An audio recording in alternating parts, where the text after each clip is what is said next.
دکتۆر گیان بەخێر هاتی بۆ بەریتانیا جارێکی تر چاماڕم بۆ ببینینێت. زۆر سپاس، خۆشحاڵم. سپاس دەکەم.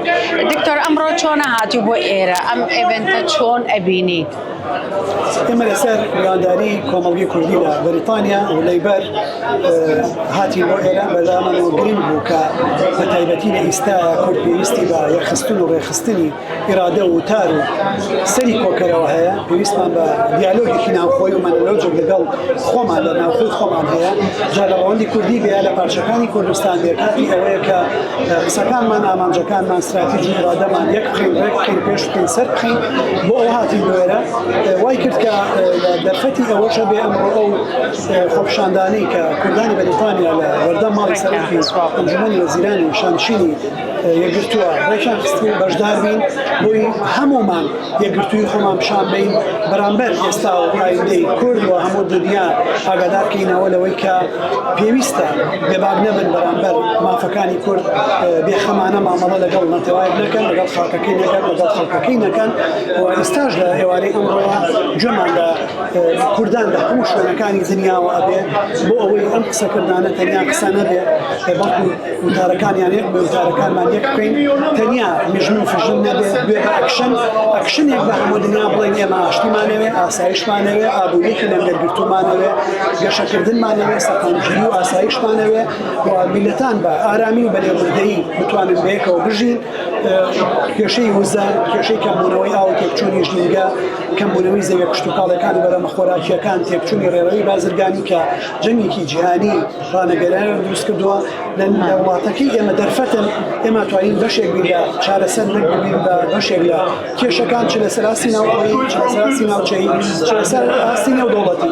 هاتوین و پەیامە بین کە ئێمە پێویستمان بەوەیە لەگەڵ سەردەمی نوێی ململانەکانی دنیا تێبگەین لەوەی کە ململانەکانی ئیستا ئیتر لەسەر بابەتی ئابووریە، هێزەکان بە هێزی سەربازی خۆیانە سەربێنن، ئاسایش و ئابووری دنیا بەڕێوە ئەبن، کورد ئەبێتر لەسەر وەتەرە وەتەوەرە سیاسی و ئایدۆلۆجی و ئاینیەک و نەشتیمانی وەتەوەیەکان کەمێک بێتە سەر ڕاستە ڕێتازەکە کە بابەتی ئابووریە کلتورە ژینگەیە بتوانێت لەمانەیە خۆی ڕێک بخە و پێش بخە.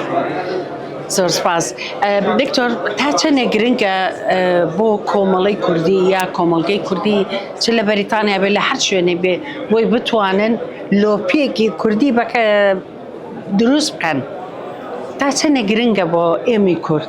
ئێوە ئەگەر کوردستان وێنا بکەم بە جەستەی مرۆڤێک ئێوە وەکو سەرەکەی وان شوێنی بیرکەرەوەی چاوەکانین، هەستەکان لە ئێوە یا کۆبۆتەوە لە ڕەوەندی کوردی لەدبوون و داگیرکاری و ئەو هەموو پاکتاوی کە لە مێژووە بەرامبەرمان کراوە لە پارچەکان توانای بتوانە بەخەبوون و هەستانەوەی لاواز کردووە.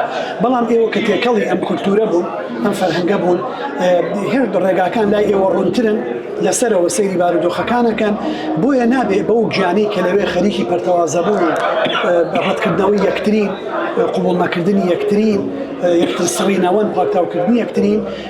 زۆر گرنگە کۆمەڵگای کوردی لێرە بێ بە لۆبیەک بتوانێت بە هەموو ناکۆکی و جیاوازیەکانەوە لە استراتیژ و ئامانجەکانە لە وتاریا لە ئیرادەیە یەک بخە. یەکبوونی ئێوە ئەبێ بە یەکبوونی ئێمە لەناوەوە و یەکبوونی پارچەکان لەگەڵ یەکتریا مەرج نییە. ئێستا و سەردەمە تەواو و ئێمە سنوورەکان بسڕینەوە، بەڵام ئێمە توانین لە ڕێی کلتورەوە، لە ڕێی هێزە نەرمەکانەوە، لە ڕێی ئابووریەوە، لە ڕێی پەروەردەوە، لە ڕێی هونەرەوە، لە ڕێی کلتورەوە بەیەکەوە بین و بتوانین نمونەیەکی جوانی قۆناغەکە بین. فعلا وای دکتۆر زۆر سپاس و بەڕاستی جەنابیشت ڕۆلی جەنابێت بە ئامادەبوونت زۆر گرنگە بۆ ئەم چالاکیانەی ئێمەی ڕەوەندی کوردی. زۆر سپاس ئەکەین کە هەمیشە بەردەوام لەگەڵمان. زۆر سپاسی ئەوەکەم کە دایم ئەو پردوپێوەندیە بە هێزەکەن. زۆر سپاس و هەر بژین. زۆر سپاس.